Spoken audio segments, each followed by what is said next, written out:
வணக்கம் நேயர்களே, இது ஷர்மிளா டாக்கீஸ். நான் உங்கள் டாக்டர் ஷர்மிளா.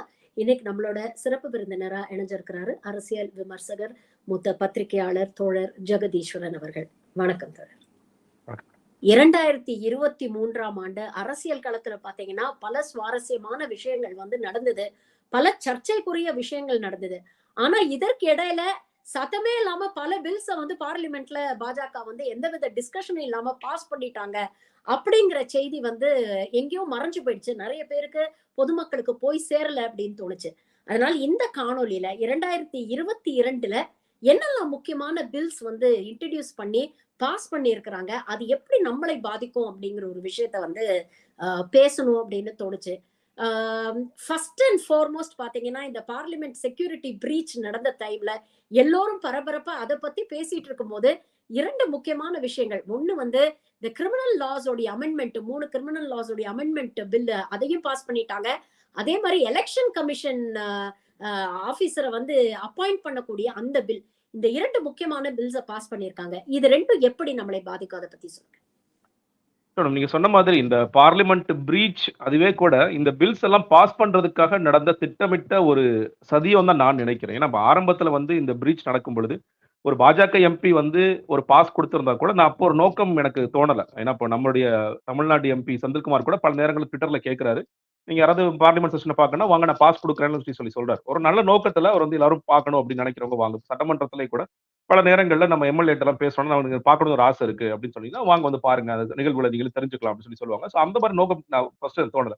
ஆனால் போக போக இந்த பாராளுமன்றத்தில் இந்த காரணமா வச்சு நடந்தது ஒன்று, அதற்கான விஷயங்களாக இங்கே இவங்க செஞ்சதெல்லாம் பாத்தீங்கன்னா டெய்லி மாசா எம்பிஸ வெளியே அனுப்பிச்சதற்கான காரணம்லாம் பார்க்கும் பொழுது இப்ப திட்டமிட்டே தான் இந்த பிரீச் பண்ணி அதற்கு பிறகு இந்த சட்டங்கள் எல்லாம் நம்ம நிறைவேற்றணும். நமக்கு பாராளுமன்றத்துல நம்ம பண்ணிட்டா கூட நம்ம ராஜ்யசபால நிச்சயமாக நமக்கு ஒரு பெரிய அடி விழுகும். அப்போ இந்த சட்டங்கள்லாம் எதிர்க்கக்கூடிய வாய்ப்புகள் இருக்கிறது. பெரிய டிஸ்கஷனுக்கு போனா மக்களுமே இதை குறித்து தெரிந்து கொள்வார்கள். சில நேரங்கள் சட்டம் பாஸ் பண்ணா கூட மக்கள் தெரிந்து கொள்வார்கள். எதிர்கட்சிகள் நிறைய கேள்வி எழுப்புவார்கள்.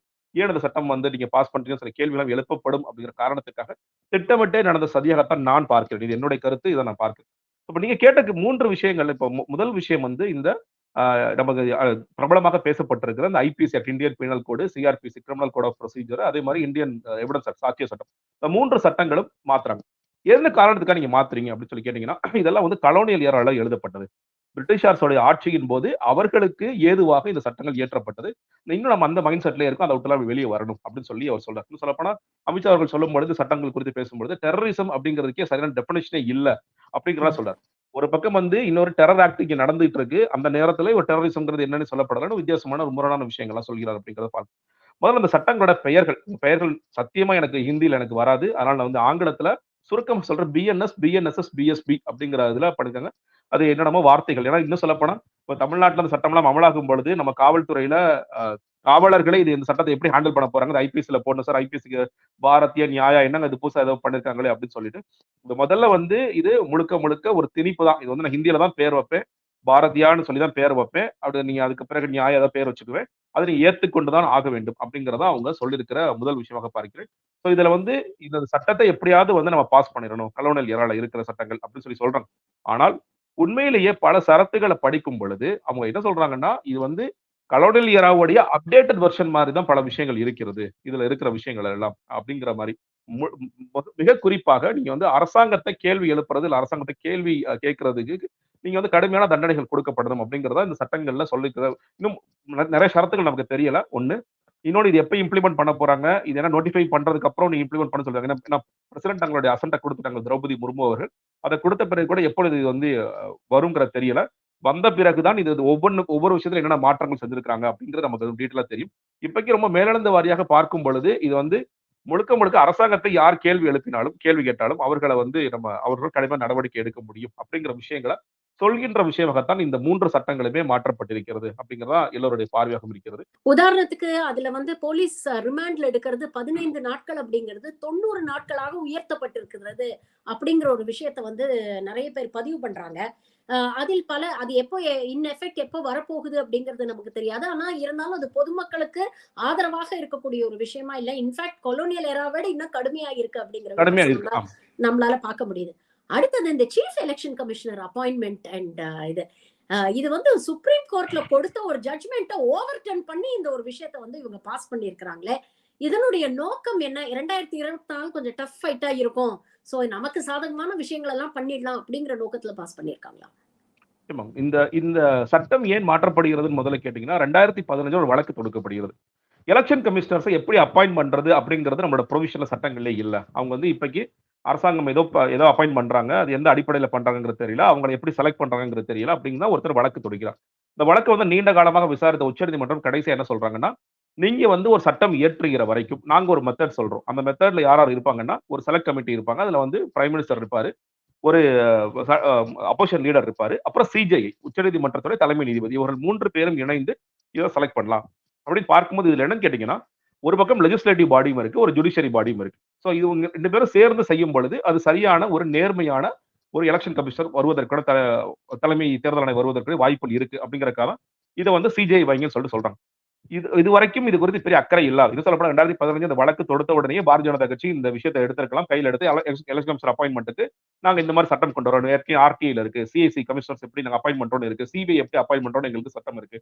அந்த அடிப்படை லோக்பால் அமைக்கிறதுக்கு இப்ப அப்படி இருக்கு. அதெல்லாம் அதன் அடிப்படையில் செஞ்சிருக்கலாம்னு சொல்லலாம். ஆனா எப்பொழுது வந்து உச்சநீதிமன்றம் இதுல சிஜேயும் இருப்பாரு. ஜுடிஷியருடைய ரோலும் இருக்குன்னு சொன்ன உடனே இவர்கள் என்ன பண்றாங்கன்னா, உடனே அவசர அவசரமா ஒரு சட்டத்தை இயற்றுறாங்க. அந்த சட்டத்துல இவங்க உச்சநீதிமன்றத்தோட தீர்ப்புக்கு முரணாக எதிராக சிஜேஐக்கு ரோலே கிடையாது. ஒரு பிரைம் மினிஸ்டர் இருப்பாரு. ஒரு யூனியன் கேபினெட் மினிஸ்டர் இருப்பாரு. அவர் லா மினிஸ்டரா இருக்கலாம். இல்ல வேற ஒரு மினிஸ்டரா இருக்கலாம். அப்புறம் லீடர் ஆஃப் அப்போசிஷனோ இல்ல அப்போசிஷன் லீடர் ஆஃப் அப்போசிஷன் இல்லாட்டி எது வந்து பெரிய கட்சியோ அந்த கட்சியோட தலைவர் இருப்பார். அப்படிங்கிறத முழுக்க முழுக்க இது எப்படி கேட்டீங்கன்னா 3 பேர்ல 2 பேரு இவங்களுடைய ஆட்கள். பிஎம்மும் யூனியன் கேபினெட் மினிஸ்டருக்கும் பெரிய மாறுபாடெல்லாம் இருக்க போறதில்ல. பிஎம் சொல்லிட்டோம்னா அது செய்ய போறாங்க. சோ வந்து கிட்டத்தட்ட வந்து அவங்க 2 பேரும் முடிவு பண்ணிட்டாங்கன்னா, லீடர் ஆஃப் அப்போசிஷன் அந்த கூட்டத்துக்கு போக வேண்டிய அவசியம் கூட இல்ல. செலக்ஷனுக்கு வச்சிருக்கோங்க நீங்க வாங்கன்னு சொன்னா லீடர் போக வேண்டிய அவசியம் கூட இல்ல. ஏன்னா 2/3 மெஜாரிட்டி இருக்கு. உச்சநீதிமன்றம் ஒரு ஆணை பிறப்பித்தால் கூட அந்த ஆணையை நாங்கள் பின்பற்ற மாட்டோம். எங்களுக்கு எது சாதகமாக இருக்குமோ அதைதான் நாங்கள் செய்வோம்.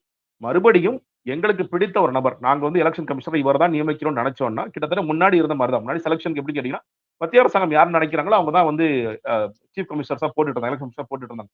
இப்ப அதே மாதிரியா இன்னும் சட்டத்தின் மூலியமா நாங்கள் செய்கிறோம். அவ்வளவுதான். நாங்க வந்து ஏற்கனவே ஒரு தவறான விஷயத்தை செஞ்சுட்டு இருந்தோம். இதை இப்ப தவறான விஷயத்தை சட்டத்தின் மூலியமாக செய்கிறோம். இதுல வந்து ஜுடிஷியரிக்கு ரோல் இருக்கக்கூடாது அப்படிங்கிற தெளிவான பாதிக்கு போயிட்டாங்க. இப்ப வந்து லீடர் ஆஃப் அப்போசிஷனுக்கு பெரிய ரோல் இருக்காது.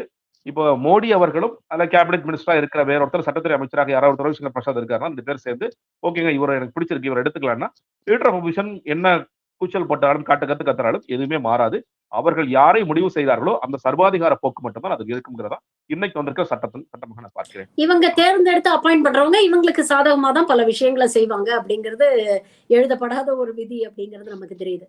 அடுத்த ரொம்ப முக்கியமான ஒரு பில் பாத்தீங்கன்னா, புது பார்லிமெண்ட் இனாகரேஷனோட ஒரு ஸ்பெஷல் செஷன் வச்சு விமென்ஸ் ரிசர்வேஷன் பில்ல வந்து பாஸ் பண்ணி ஒரு வரலாறு காணாத ஒரு விஷயத்தை வந்து பாஜக செஞ்சிடுச்சு அப்படின்னு தம்பட்டு அடிச்சாங்க. உண்மையிலேயே இந்த பில்ல பாஸ் பண்ணதுனால பெண்களுக்கு ஏதாவது பிரயோஜனம் இருக்கா சொல்லுங்க.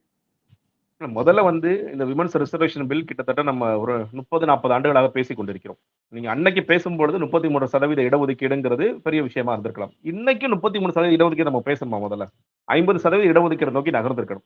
உள்ளாட்சி மன்றத்துல நம்ம கொடுத்துட்டோம். தமிழ்நாட்டில் நடந்துட்டு இருக்கு வெவ்வேறு மாநிலங்கள்ல 50% இடஒதுக்கீடுன்னு சொல்லிட்டு அது நோக்கி போயிட்டோம். இப்பொழுதும் இது 33% இடஒதுக்கீடு இன்னும் சொல்ல போனா மோடிக்கோ இல்ல வந்து பாரதிய ஜனதா கட்சிக்கோ எங்களுக்கு வந்து பெண்களை அதிகாரப்படுத்தணுங்கிற முழு நோக்கம் இருந்தால் இது எப்பயோ செஞ்சிருக்கலாம். யாரும் வந்து எதிர்க்க போறது கிடையாது. இன்னைக்கு வந்து அன்னைக்கு எதிர்ப்பு தெரிவித்தவர்கள் இன்னைக்கு எல்லாம் மாறிட்டாங்க. நிறைய பேர் மாற வேண்டிய சூழலுக்கு ஆளாயிருக்காங்க. அவங்க பாக்குறாங்க உள்ளாட்சி மன்றங்கள்ல வந்து நாங்க பெண்கள் சட்டமன்றங்கள்ல வர பெண்கள் வந்து ஜொலிக்கிறாங்க.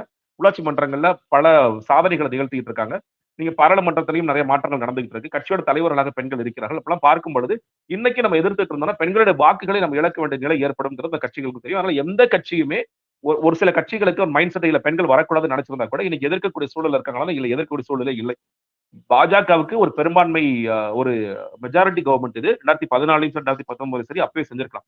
இப்ப கடைசி நேரத்துல இதை செய்ய வேண்டிய அவசியம் என்ன அப்படின்னு சொல்லி கேட்டீங்கன்னா ஒரு பக்கம் இங்க பாக்குறோம் இங்க வந்து மகளிருக்குடைய வாக்குகள் இங்கு தொடர்ச்சியாக மகளிரோட வாக்குகளுக்காக நிறைய வேலைகள் நடந்துகிட்டு இருக்கு பாக்குறோம். இங்க வந்து உரிமை தொகை அப்படிங்கிற விஷயம் பிரபலமாக பேசப்படுகிறது. இங்க தமிழ்நாட்டில் நடக்குது, கர்நாடகாவில் நடக்குது, தெலுங்கானால நடக்குது.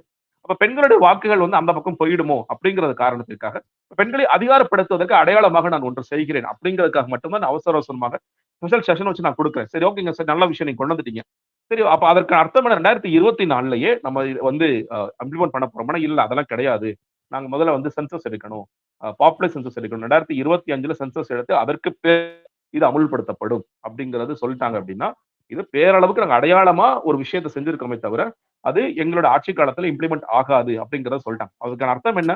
இந்த சட்டம் வந்திருக்க வேண்டிய அவசியம் இல்லை. இவ்வளவு ம். அவசரமாக ஒரு ஸ்பெஷல் செஷன் கூப்பிட்டு நீங்க வச்சிருக்க வேண்டிய அவசியமே இல்லையே. நீங்க ஒருவேளை மறுபடியும் ஆட்சிக்கு வந்தா அப்ப கூட செஞ்சிருக்கலாம். எனக்கு கேட்டீங்கன்னா ஒரு அடையாளமா நாங்கள் செய்கிறோம்ங்கிறது தான். இன்னொன்னு, ஒருவேளை இல்லங்க நாங்க வந்து உண்மையிலேயே எங்களுக்கு அக்கறை இருக்கிறது அப்படின்ட்டு பாஜக மட்டுமல்ல, தமிழ்நாட்டுல இருக்கிற, இந்திய அளவுல இருக்கிற எல்லா கட்சிகளுக்கும் எங்களுக்கு இந்த இந்த சட்டத்தில் வந்து எங்களுக்கு இம்ப்ளிமெண்ட் ஆகலைன்னு எங்களுக்கு ஒரு மன வருத்தம் இருக்குன்னு நினைச்சாங்கன்னா, அடுத்த பாராளுமன்ற தேர்தலில் அவர்களே முன்வந்து ஒரு 33% 50 20 கொடுக்க வேண்டியதுதானே. ஏன்னா அந்த சட்டத்தோட ஷரத்தே முன்னாடி என்னன்னு கேட்டீங்கன்னா, 10 வருடத்திற்கு மேல் இந்த சட்டத்திற்கான தேவை இருக்கக்கூடாது. தேவை ம். இருக்கக்கூடாதுன்னா, நம்ம பேக் டூ ஸ்கொயர் ஒன்ங்கிற மாரி இல்லல்ல. பெண்கள் இனிமேல் வேண்டாம், ஆண்கள இனிமேல் எடுத்துக்கலாங்கிறது கிடையாது. நீங்களே திருந்திருங்க. உங்களோட கட்சிகள்ல ம். நீங்களே ஆட்டோமேட்டிக்கா 33% குடுத்துருங்க. அது வந்து எல்லா கட்சியும் திமுகவா இருக்கலாம், காங்கிரஸா இருக்கலாம், பாஜகவா இருக்கலாம். எல்லோருமே பெண்கள் அதிகாரப்படுத்துறதுல வந்து ஒரு தயக்கம் காட்டிட்டு இருக்காங்கன்றத பார்க்கிறோம். அது அது தொடர்ச்சி நடந்துட்டு இருக்கு. உள்ளாட்சி பிரதிநிதிகளாக அவர்களை ஆக்கினால் கூட, மறுபடியும் நமக்கு எங்கே கேள்வி எழுதுன்னு கேட்டீங்கன்னா, அவங்களுக்கு உண்மையிலே அதிகாரம் கிடைச்சிருச்சா அப்படி கேட்டீங்கன்னா, இல்ல. கட்சி பொறுப்புகள்ல மாவட்ட செயலாளர்களாக பெண்கள் வருகிறார்களா? ஏன்னா மாவட்ட செயலாளர் பேச்சு தான் எல்லாருமே கேட்கிறாங்க. நீங்க அந்த பொறுப்ப கொடுக்க தயாரா இருக்கிறாங்களான்னு கேட்டீங்கன்னா, இந்த கட்சியில எல்லா கட்சிகளுமே இல்லைங்கிறத பார்க்கிறோம். இப்ப முழு அதிகாரப்படுத்துதலை நோக்கி இந்த கட்சிகள் எங்களுக்கு எல்லாம் இன்னைக்கு எல்லாரும் கிரெடிட் எடுக்க முயற்சி பண்றாங்களே. இந்த சட்டம் வந்த உடனே நாங்க இதுக்காக குரல் கொடுத்திருக்கோம். நாங்க இதுக்காக குரல் கொடுத்திருக்கோம். இப்ப கனிமொழி அவர்கள் உண்மையிலே ஜெனியூனா பல நேரங்கள்ல இதுக்காக குரல் கொடுத்துட்டே இருந்தாங்க. நீங்க ஆனா திமுக இருக்கிற எல்லாரும் ஜெனியூனா குரல் கொடுத்தாங்களான்னு கேட்டீங்கன்னா, இல்லன்னு தான் நான் சொல்லுவேன். அப்ப இல்ல எங்களுக்கு வந்து ஒரு மாற்றம் ஏற்பட்டுருச்சு. நாங்க இது குரல் கொடுத்திருக்கோம். எங்களால தான் சட்டம் வந்துருச்சுன்னு நினைச்சீங்கன்னா, இந்த 2024ல நீங்க வந்து இருக்க போகிற 40 நாடாளுமன்ற தொகுதிகள்ல நீங்க 1/3 பிரிச்சு குடுங்க. உண்மையில மக்கள் வந்து ஓகே பரவாயில்லங்க. சட்டம் என்ன வேணாலும் பண்ணிட்டு போகுது. சட்டம் வராட்டி கூட பரவால்ல. நாங்க இது செய்கிறோம். செஞ்சா உண்மையிலே நான் வந்து மகிழ்ச்சிக்குரிய விஷயமாக இருக்கும்னு நான் பார்க்கிறேன். இன்னொரு லேண்ட்மார்க் பில் அப்படின்னு பாத்தீங்கன்னா, digital personal data protection bill அப்படிங்கிறத முதல் முறையா வந்து பாஜக அரசாங்கம் வந்து இன்ட்ரோடியூஸ் பண்ணியிருக்கிறாங்க. உண்மையிலேயே நம்ம கிட்ட இருந்து ஆதார் இது அதுன்ட்டு பல ஐடிஸ் அப்படின்னு நம்மளுடைய டேட்டா எல்லாம் கலெக்ட் பண்றாங்க. உண்மையிலேயே இதெல்லாம் பாதுகாப்பா தான் இருக்கா? அரசாங்கம் கையில முதல்ல பாதுகாப்பா இருக்கா? அப்படிங்கிற ஒரு கேள்வி இருக்கு. அதை தாண்டி தான் மற்றவர்கள். இந்த பில்ல பத்தி கொஞ்சம் சொல்லுங்க. இது வந்து முதல்ல இட்ஸ் லாங் ஓவர்டியூ. இது வந்து ஆதாரோட டேட்டா எடுக்கிறதுக்கு முன்னாடி நம்ம ஒவ்வொரு இடத்துலயும் போய் நீங்க இன்னைக்கு ஒரு ஃபோன் வாங்கணும், ஜியோ ஃபோன் வாங்கணுமா? நீங்க விரல் மட்டும் எடுத்துட்டு வாங்க சார். வேற எதுவும் வேண்டாம். அப்படிங்கிற அளவுக்கு நீங்க விரல் வச்சுட்டு போனீங்கன்னா, நாங்க எல்லா டீட்டெயிலும் நாங்க எடுத்துக்குவோம் அப்படிங்கிறதோ, ஒவ்வொரு எலக்ஷன்லயும் சில பேர் ஃபோன் பண்ணி, "சார் என்ட்ட வந்து டெலிஃபோன் லிங்க்டு டேட்டா இருக்கு. உங்களுக்கு வேணுமா?" அப்படின்னு கேட்கின்ற வரைக்கும் இன்னைக்கு நடந்துட்டு இருக்குங்கிற பார்க்கிறோம். டேட்டா விக்கிறாங்க கூவி கூவி. என்ட்ட வந்து இந்த சட்டமன்ற தொகுதி எலக்ஷன் டயத்துல நமக்கு தெரிஞ்சிருக்கும். ஒவ்வொரு சட்டமன்ற டேட்டா என்ட்ட இருக்கு சார். இதுல என்ன மக்கள் வசிக்கிறாங்க? என்ன வயசுல வசிக்கிறாங்க? அவங்க வந்து ஆணா? பெண்ணா? எந்த சமூகத்தை சேர்ந்தவர்கள் வசிக்கிறாங்க? அவங்களோட phone number, Facebook ID, Twitter ID முதற்கொண்டு தர்றோம் நாங்க. ஒரு ஒரு டேட்டாக்கு ரூ. 1 ஒரு ஆளோட டேட்டாக்கு. இப்படின்னு விற்கின்ற விஷயங்கள் நடந்துட்டு இருக்கு அப்படிங்கிறது நம்ம தொடர்ச்சியா பார்த்துட்டு தான் இருக்கோம். இப்ப கூட டேட்டா புரொடக்ஷன் இந்த வந்த பில் வந்து நம்மோட தேவைகள்லாம் பூர்த்தி செஞ்சிருச்சா? டேட்டா வந்து புரொடெக்ட் பண்ணுச்சான்னு கேட்டீங்கன்னா, இல்லை அப்படிங்கிறது. ஏன்னா, இப்ப என்ன சொல்றாங்கன்னா, அந்த டேட்டா ஃபிடுசியரிஸ் இல்ல டேட்டா ப்ராசஸ் யாரெல்லாம் டேட்டா கலெக்ட் பண்றாங்களோ, அவங்க வந்து டேட்டா கலெக்ட் பண்ணலாம் அப்படின்னு சொல்லிட்டாங்க. பொதுவா கலெக்ட் பண்ணலாம். எந்த காரணத்துக்காக கலெக்ட் பண்ணலாம்? லெஜிட்டிமேட்டான எந்த காரணத்துக்கு வேணாலும் கலெக்ட் பண்ணலாம். லெஜிட்டிமேட்னா என்ன? அப்படி கேட்டீங்கன்னா, எதெல்லாம் லீகலோ அதெல்லாம் பண்ணலாம். லீகல்ங்கிறது வேற, எத்திக்கல்ங்கிறது வேற. இன்னைக்கு நம்ம ம். வந்து லீகலா நம்ம வந்து இப்ப லீகல் அப்படின்னு சொல்லிட்டீங்கன்னா, இப்ப நம்ம யூசுவலா பார்க்கிறோம். இன்டர்நெட்ல போய் நான் வந்து ஒரு ஃபோன் தேட போறேன். நான் வந்து ஒரு ஆண்ட்ராய்ட் ஃபோன் ஒண்ணு தேடுறேன்னா, போட்ட உடனே நமக்கு அடுத்த நிமிஷம் நம்ம Facebook போகும்போது சைட்ல ஃபுல்லா ஆட் ஓடுது. இந்த இந்த ஃபோன் வேணுமா? இந்த ஃபோன் வேணுமா? இந்த ஃபோன் வேணுமா?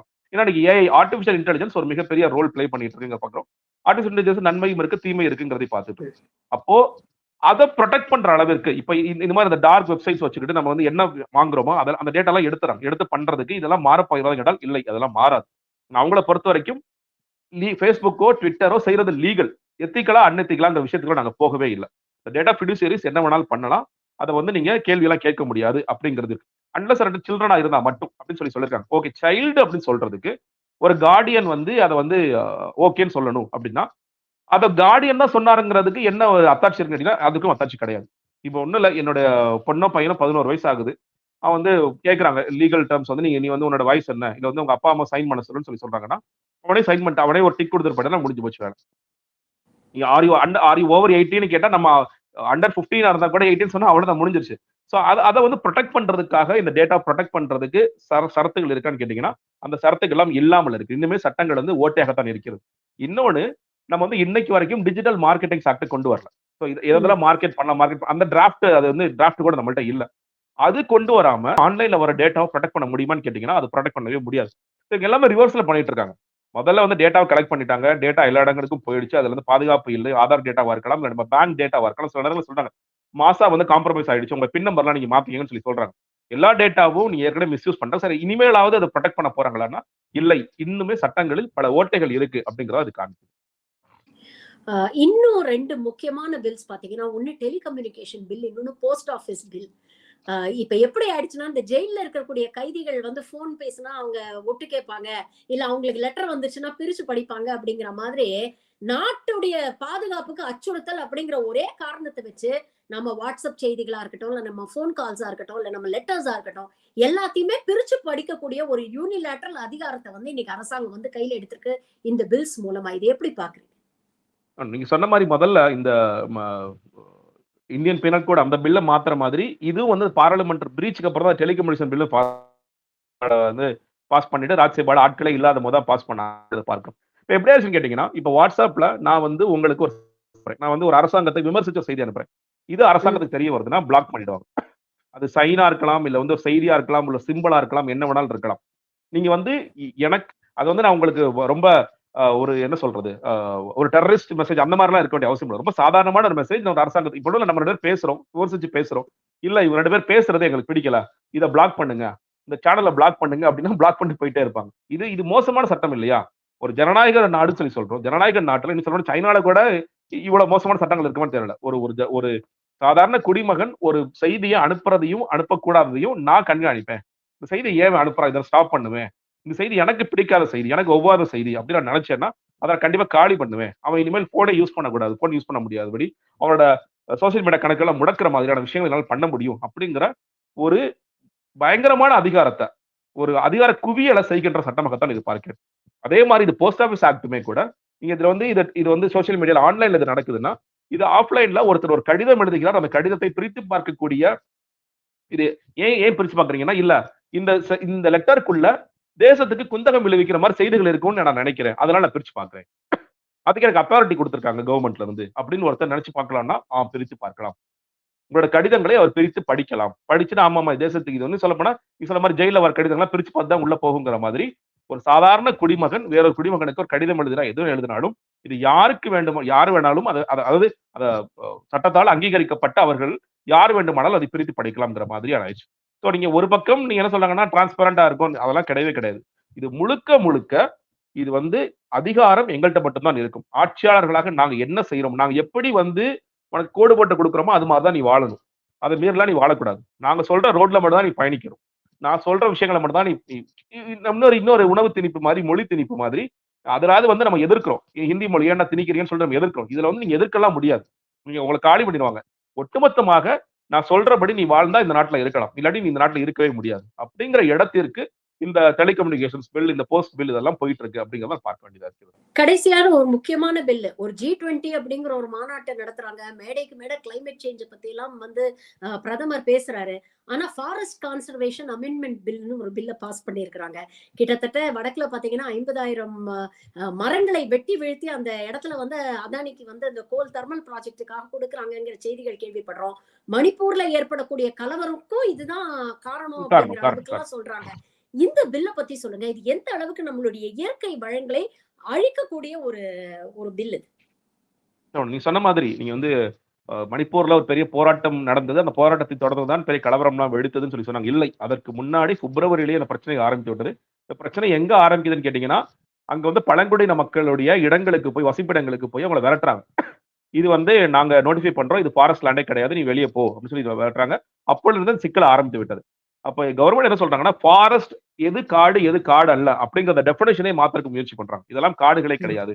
இந்த காடுகளே கிடையாது. இத வந்து நாங்க என்ன வேணாலும் லேண்ட் யூஸ்க்கு மாத்துவோம். இந்த காட்டெல்லாம் அழிச்சுட்டு, நாங்க இங்க பில்டிங் கட்டணும்னு நெனச்சோம்னா, பில்டிங் கட்டிக்கலாம். இந்த இடத்துல ஒரு பெரிய வேற ஏதாவது கட்டணும்னு நெனச்சாங்கன்னா, வேற யாருக்காவது எனக்கு குத்தகைக்கு விடணும்னு நெனச்சா குத்தகைக்கு விடலாம். இந்த காடுகள் எங்களுக்கு முக்கியம் அல்ல. இதுல என்ன பெரிய கொடுமைன்னா, நீங்க ஒரு பக்கம் திரௌபதி முர்மு அவர்கள் குடியரசுத் தலைவராக இருக்கிறார். பழங்குடியின குடியரசுத் தலைவர்னு சொல்லி இவங்க வந்து ரொம்ப பெருமைப்பட்டுக் கொள்கின்ற திரௌபதி முர்மு தான் இந்த பில்ஸ் இந்த நம்ம பேசுன இந்த ஜனநாயகத்துக்கு விரோதமான எல்லா பில்லுக்கும் அசென்ட் குடுக்கிறார். ஒரு பக்கம் கவர்னர்லாம் இங்க வந்து போஸ்ட் ஆஃபீஸ் இங்க வந்து ரப்பர் ஸ்டாம்ப்னு சொல்லி விமர்சிக்கிறோம். இன்னைக்கு திரௌபதி முர்மு அவர்கள் என்ன செய்து கொண்டிருக்கிறார்? அவர்களுக்கு ஒரு சேயே இருக்காதா? ஏங்க இதெல்லாம் தப்பு. இதெல்லாம் எப்படி நீங்க அட்லீஸ்ட் கூப்பிட்டு இதெல்லாம் என்ன நீங்க மோசமா நடந்துகிட்டு இருக்கீங்க? நாடு என்ன ஆகும்? அப்படிங்கிற கேள்வி எழுப்ப மாட்டாங்களா? நீங்க பார்டர்ல இருந்து 100 கிலோமீட்டருக்குள்ள இருக்கிற விஷயம் அந்த பார்டர்ல இருக்கிற ஃபாரஸ்ட்ட என்ன வேணாலும் நீங்க பண்ணிக்கலாம். என்ன வேணாலும் மாற்றங்கள் ஏற்படுத்திக் கொள்ளலாம். எந்த ஒரு ஒரு காட்டு நிலப்பகுதியையும் நாங்க வந்து மாத்திக்கலாம். அது வந்து வகை மாற்றம் நாங்க ஈஸியா செஞ்சிரலாம். அப்படிங்கிற அளவிற்கு இந்த சட்டம் மாறிவிட்டது. அதற்கு இப்ப முழு எல்லை முதற் காரணம் நீங்க சொன்ன பகுதிகள்ல பாதுகாப்பே இல்லாம போயிடும்ல இந்த மாதிரி ஒரு ஆமா சட்டம் ஆயிடும். வந்து. ஆமா. அதுதான் அதுதான் அவங்க அத பத்திலாம் எந்த விதமான ஒரு புரிதலும் இல்லாம செஞ்சுட்டு இருக்காங்க. இது முழுக்க முழுக்க இது இப்ப அதானியோ, இல்ல வேற ஒருத்தருக்கோ நம்ம இங்க கோல் பிளாக்ஸ் எடுக்கிறதோ, இல்ல வந்து மற்ற விஷயங்கள் எடுக்கிறதோ, அவர்களுக்கு இது துணை புரிவதாக இருக்கா? போதும். ராகுல் காந்தி பல முறை விமர்சிக்கிற மாதிரி, மோடியோட நண்பர் நண்பர் அதானி. அந்த அதானிக்காக நாங்கள் நாட்ட என்ன வேணாலும் செய்வோம். அப்படிங்கிறதா இதுல அப்பட்டமாக வெளியே தெரிகிறது.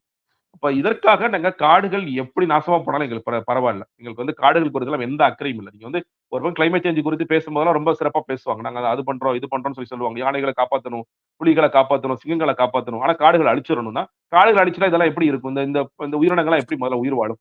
இப்ப அது குறித்தெல்லாம் அக்கறை இல்லாத ஒரு அரசாகத்தான் இருந்து கொண்டிருக்கிறார்கள். இது ரொம்ப ஒரு மோசமான நிலை நோக்கி தான் போயிட்டு இருக்கு. நம்ம பேசுகின்ற எல்லா விஷயங்களும், இது வந்து மக்கள் எந்த அளவுக்கு இது கூர்ந்து கவனிக்கிறாங்க. எவ்வளவு தூரம் அவங்களுக்கு அவங்க வந்து ஏன்னா நம்ம பார்க்கிறோம். நம்ம இந்த பில்லெல்லாம் இந்த பில்ஸ் பாஸ் பண்ண நேரத்துல பேசுபொருளாக இருந்தது. நீங்க எப்படிங்க வந்து துணை ஜனாதிபதியா இவங்க மிமிக்ரி பண்ணலாம்? அது மட்டும் தான் பேசுபொருளாக இருந்தது. ம். ஒரு பக்கம் பெரிய பிரச்சனைகள் நாட்ட அழிக்கக்கூடிய சட்டங்களை இவர்கள் ஒரு பக்கம் இயற்றிக் கொண்டிருக்கும் பொழுது, இன்னொரு பக்கம் இவர்கள் பேசுபொருளாக பார்த்துக் கொண்டது, மிமிக்ரி பண்றான், மிமிக்ரி பண்றான், மிமிக்ரி பண்றான். இதுதான் உங்களோட பேசுபொருளாக இருந்தது. இன்னும் சொல்லப்போனா, ஒருவேளை பாஜக மறுபடியும் ஆட்சி அமைத்தால், கண்டிப்பாக யூனிஃபார்ம் சிவில் கோடு வரும். ம். குடியுரிமை திருத்த சட்டத்தை நான் கொண்டு வந்தே தீருவேன் அமித்ஷா வந்து துடியா துடிக்கிறார். இன்னும் சொல்லப்போனா, ஜனவரி, பிப்ரவரில கூட கொண்டு வரக்கான முயற்சிகள பண்ணலாம் அவங்க. லாஸ்ட் பட்ஜெட் செஷன்ல ஒரு இன்டரிம் பட்ஜெட்டுக்கு முன்னாடி கூட கொண்டு வரக்கான முயற்சிகள் பண்ணலாம். 2024 இதைவிட இன்னும் மோசமான பல சட்டங்களை பார்க்கலாம். கான்ஸ்டிடியூஷனே இருக்குமா இருக்காதா? இல்ல கான்ஸ்டிடியூஷனே வேற ஒரு நிலை அடையுமான்னு கூட நமக்கு தெரியல. ஏன்னா நமக்கு மீண்டும் ஒரு எல்லா முறை இந்த வேளாண் சட்டங்களை எல்லாம் தோண்டி எடுக்கக்கூடிய வாய்ப்புகளும் கண்டிப்பா, இருக்குங்கிறீங்க. கண்டிப்பா சிஏஏ, இருக்கும்னா அவங்களுக்கு என்ஆர்சி. அவங்க பிரஸ்டீஜ் இஷ்யூ அவங்களுக்கு. ஒரு வேளாண் சட்டங்கள்ல மோடி அவர்கள் போய் நான் சட்டத்த வாபஸ் வாங்கிக்கிறேன்னு சொன்னது மிகப்பெரிய ஒரு ஈகோ டச் பண்ண விஷயம். அப்ப அதெல்லாம் கொண்டு வருவதற்கான எல்லா வேலைகளும் செய்வார்கள். அன்னைக்கு நெறைய பேர் ஊடுருவி இப்ப நீங்க பாருங்களேன். இப்போ விவசாயிகள் நியாயமாக போராடிய பொழுதே, சில ம். பேர் ஊடுருவிட்டாங்க. சைனால இருந்து ஊடுருவிட்டாங்க, பாகிஸ்தான்ல இருந்து ஊடுருவிட்டான்னு சொல்லியவர்கள், நாளைக்கு இந்த போராட்டம் ஒருவேளை சட்டங்கள் வருது, போராடுறாங்க. போராடினா நீங்க ஃபர்ஸ்ட் வந்து எஸ்எம்எஸ், WhatsApp, மெசஞ்சர் அந்த அந்த அந்த குரூப்ல இருக்கிறவங்க சோசியல் மீடியாவை பயன்படுத்த முடியாது. முடியாது. நீங்க மீறி கடிதம் எழுதுனீங்கன்னா, அந்த கடிதத்த வந்து இங்க படிச்சு கிழிச்சு போடுவாங்க. இந்த மாரி பல சிக்கல்கள் இருக்கு. எல்லா இத மீறி லெவல்லயும் நீங்க செக் கொண்டு வந்து இத மீறி வச்சுட்டாங்கல்ல. இத மீறி நீங்க போராட்டீங்கன்னா, உங்களோட இப்ப இந்த ஐபிசி, சிஆர்பிசியை மாத்துன சட்டங்கள்ல இந்த மாதிரியான போராட்டங்கள் செய்தால் நீங்க உடனடியாக கேள்வி கேட்காமல் சிறையில போடு. 90 டேஸ் நீ ரிமாண்ட்ல எடுக்கலாம் அப்படின்னு சொல்லுவாங்க. நம்ம பேசிய சட்டங்கள் எல்லாமே ஒரே ஒரு போராட்டத்தை அடக்குவதற்கு இந்த எல்லா சட்டங்களும் பயன்படுத்தப்படலாம். எல்லாமே நடக்கக்கூடிய வாய்ப்புகள் இருக்கிறது. எவ்ளோ ஸ்ட்ராட்டஜிக்கா வொர்க் பண்றாங்க பாருங்களேன் தோழர். ஒரு தகவல் உரிமை சட்டத்த முதல்ல திருத்தம் பண்ணாங்க. தகவல் உரிமை சட்டம் மூலமாக தான் வந்து கவர்ன்மெண்ட் மேல பப்ளிக்குக்கு ஒரு ஒரு செக் இருந்தது. இவங்க கரெக்ட்டா நம்மளோட ஃபண்ட்ஸ செலவு பண்றாங்களா? நமக்கு தோதான, நமக்கு ஆதரவான விஷயங்கள பண்றாங்களாங்கிறத கவர்ன்மெண்ட் கேள்வி கேட்கறதுக்கு ஒரு விஷயமாக இருந்தது ஆர்டிஐ ஆக்ட். இன்னைக்கு அதுல அமெண்ட்மென்ட் கொண்டு வந்துட்டாங்க. கேள்வியே கேட்க முடியாத அளவுக்கு தகவலே போய் சேர்ந்தா தானே நீ கேள்வி கேட்ப. அப்படிங்கிற அளவுக்கு கொண்டு வந்துட்டாங்க. அப்படியும் அதை மீறியும் நீ கேள்வி கேட்டேன்னா, உங்களை வந்து ஒடுக்குவதற்கு பல சட்டங்களை வந்து இன்னைக்கு திருத்தங்கள் செஞ்சு இப்படி கொண்டு வந்து வச்சிருக்கிறாங்க. எப்பவுமே ஒரு ஒரு ஒரு ஒரு தகவல் தான் ஒரு பெரிய மாற்றத்தையோ, ஒரு புரட்சியையோ, இல்ல ஒரு பீப்பிள்ஸ் ரெவல்யூஷனையோ அரசியல்ல கொண்டு வரும். இனி வரும் காலங்களில் அது போன்ற ஒரு ரெவல்யூஷனுக்கோ, இல்ல அந்த மாரி ஒரு மக்கள் எழுச்சிக்கோ வாய்ப்பே இல்லாம பண்ணிட்டாங்களோ அப்படின்னு தோணுதுல்ல. மேடம் நீ அதை மீறியும் சில தகவல்கள் வெளிய வந்துட்டு தான் இருக்கு. நம்ம பார்க்கிறோம். இப்ப வந்து பிரதமர் மோடியோடைய ரயில்வே ஸ்டேஷன்ல செல்ஃபி பாயிண்ட் ஒரு பாயிண்ட்க்கு ரூ. 6,50,000 செலவு பண்ணி ஒரு பக்கம் பார்த்தீங்கன்னா, சீனியர் சிட்டிசன்ஸ்க்கு குடுத்துட்டு இருந்த கன்செஷன காலி பண்றாங்க. நீங்க ஒரு பக்கம் பண ரீதியாக அவங்கள துன்புறுத்துறாங்கன்னா, மன ரீதியாக இன்னைக்கு நெறைய சீனியர் சிட்டிசன் சொல்ற கம்ப்ளைண்ட் எங்களுக்கு வந்து இந்த லோயர் பெர்த் கிடைச்சிட்டு இருக்கு. அந்த புரோவிஷன் இருந்துச்சுங்க. நான் வந்து கீழ் ம். படுக்கை கிடைச்சிட்டு இருக்கு. நான் இன்னைக்கு என்னுடைய அப்பா, அம்மாவ வந்து நான் ஏத்தி விடணும்னா, பல நேரங்கள்ல அப்பர் பெர்த்ல போடுறாங்க. வர்றவங்களும் வந்து மாத்திக்காம சிரமப்படுறாங்க. எங்க அப்பா, அம்மா உட்கார்ந்துட்டே போறாங்க. கீழ படுத்துட்டு போறாங்க. சோ இந்த புரோவிஷன கட் பண்றாங்க. இந்த ஒரு பக்கம் அதனால வந்து வருவாய்ங்கிறது எங்களுக்கு இத்தனை கோடி வந்ததுன்னு பெருமையாக சொல்கின்ற அதே ரயில்வே அமைச்சகம், இன்னொரு பக்கம் மோடியோட செல்ஃபி பாயிண்ட் ரூ. 6,00,000 வச்சிருக்கோம். நீ தேவைப்பட்டா போய் போட்டோ எடுத்துட்டு போப்பா. அப்படி சொல்றாங்கங்கிறதை பார்க்க வேண்டியதா இருக்கிறது. இப்ப இந்த தகவல் இன்னைக்கு வந்துருச்சு. இதே தகவல் நாளைக்கு வருமா? இல்ல இதெல்லாம் வந்து ஜனநாயகத்துக்கு இல்ல சொல்லப்போனா தேசத்திற்கு குந்தகம் விளைவிக்கும் தகவல நீ கேட்கிற. உனக்கு ஏன் நான் குடுக்கணும்? அப்படின்னு நடக்கலாம். நம்ம ஏற்கனவே லோக்பால் குறித்து பேசினோம். லோக்பால்ல நீங்க ம். யார் மேலயாவது நீங்க நடவடிக்கை எடுக்கணும்னு சொல்லி கம்ப்ளைண்ட் எழுதுறீங்கன்னா, இந்த ஃபார்மட்டே சரியில்லையே உனக்கு ஃபார்மட்ல from to as and suffering from ஃபீவர்னு எழுத தெரியலையே உனக்கு அப்படி சொல்லிட்டு அதை காலி பண்றாங்க. அப்ப நீங்க இருக்கின்ற இந்த பாடிஸ் இன்னைக்கு வந்து உச்சநீதிமன்றம், சிபிஐ, இடி இன்னும் சொல்லப்போனா அடுத்த வருடம் ஒருவேளை மறுபடியும் 2024 பாஜக வந்தா அதிகமாக வேலை செய்ய போகின்ற துறையாக இடி இருக்க போகிறது. டைமே இருக்காது அவங்களுக்கு. ஓடுப்பா, அங்க போ, இங்க போ, அவன காலி பண்ணு, இவன காலி பண்ணு, இந்த கட்சியை காலி பண்ணுன்னு இருக்க போகிறது. அப்ப எல்லா அமைப்புகளுமே வந்து மிக மோசமான இதெல்லாம் மக்கள் எல்லாம் ஒரு சமயத்துல உணர்வாங்க. இது ரொம்ப ஒரு த்ரெஷோல்ட் எல்லாம் மீறி போகும் பொழுது, கடைசியாக எந்தெந்த ஊர்களே புரட்சி குறித்தெல்லாம் நம்ம பேசிட்டு இருக்கோம். அந்த ஊர்ல மக்கள் வெளிய வந்துட்டாங்க, இந்த ஊர்ல மக்கள் வெளிய வந்துட்டாங்கன்னு. இந்தியாவும் அந்த மாதிரியான ஒரு புரட்சியை சந்திக்கணும்னு தலைவிதி இருந்தா அதுவும் நடக்கலாம். இதான் நான் பார்க்கிறேன். நம்ம ஆப்டிமிஸ்டிக்காவே இருப்போம். நியூ இயர் பொறக்குது. ஒரு புரட்சி வெடிக்கணும், இந்த ஆட்சி மாறணும் அப்படிங்கிற ஒரு பாசிட்டிவ் நோட்ல இந்த காணொளியை எண்ட் பண்ணுவோம். பல விஷயங்களை இன்னைக்கு எங்களோட பகிர்ந்துக்கிட்டீங்க. உங்கள் நேரத்துக்கும், உங்கள் கருத்துக்களுக்கும் மிக்க நன்றி. தொடர் wish you very very happy new year. Thank you madam.